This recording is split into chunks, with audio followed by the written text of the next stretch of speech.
जब वो चेलों के पास आया तो देखा कि उनके चारों ओर बड़ी भीड़ लगी है और शास्त्री उनके साथ विवाद कर रहे हैं। उसे देखते ही सब बहुत ही आश्चर्य करने लगे और उसकी ओर दौड़कर उसे नमस्कार किए।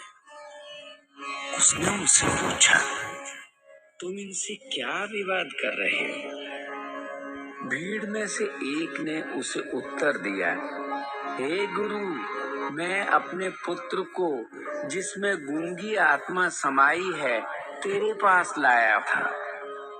जहाँ कहीं वो उसे पकड़ती है वहीं पटक देती है और वो मुंह में फैन भर लाता है और दांत पीसता है और सूखता जाता है। मैंने तेरे चेलों से कहा कि वे उसे निकाल दें, परंतु वे निकाल ना सके।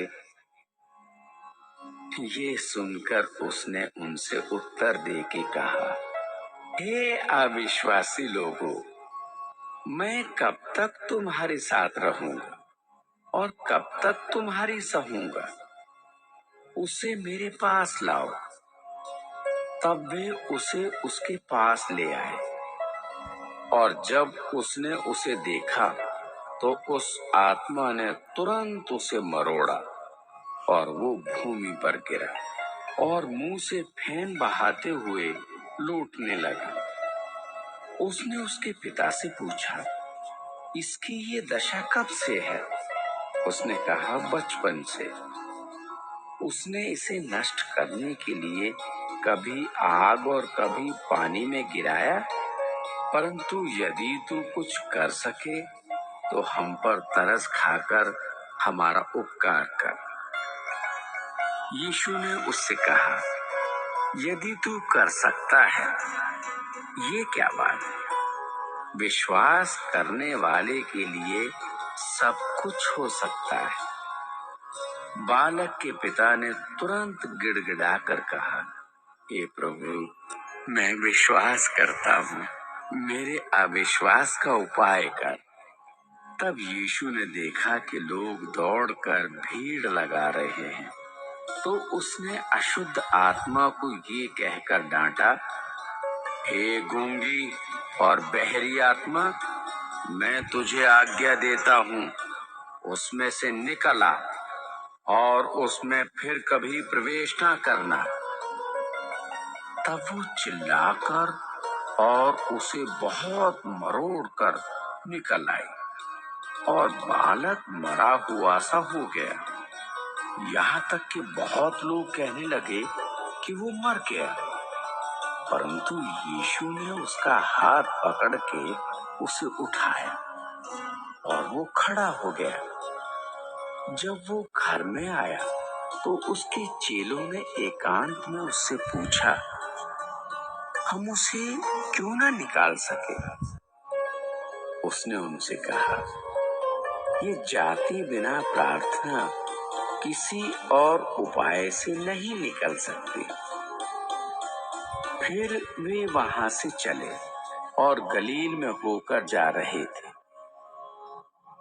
वो नहीं चाहता था कि कोई जाने, क्योंकि वो अपने चेलों को उपदेश देता और उनसे कहता था, मनुष्य का पुत्र मनुष्यों के हाथ में पकड़वाया जाएगा और वे उसे मार डालेंगे और वो मरने के 3 दिन बाद जी उठेगा। पर ये बात उनकी समझ में नहीं आई और वे उससे पूछने से डरते थे। फिर वे कफरनहूम में आए और घर में आकर उसने उनसे पूछा, रास्ते में तुम किस बात पर विवाद कर रहे थे? वे चुप रहे, क्योंकि मार्ग में उन्होंने आपस में ये वाद विवाद किया था कि हम में से बड़ा कौन है। तब उसने बैठकर 12 को बुलाया और उनसे कहा, यदि कोई बड़ा होना चाहे तो सबसे छोटा और सबका सेवक बने।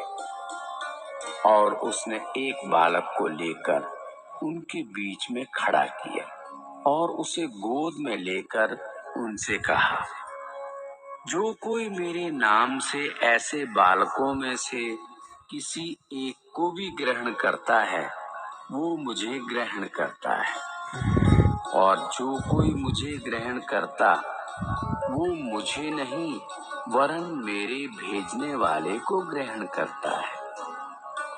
तब यूहन्ना ने उससे कहा, हे गुरु, हमने एक मनुष्य को तेरे नाम से दुष्ट आत्माओं को निकालते देखा और हम उसे मना करने लगे, क्योंकि वो हमारे पीछे नहीं हो लेता था।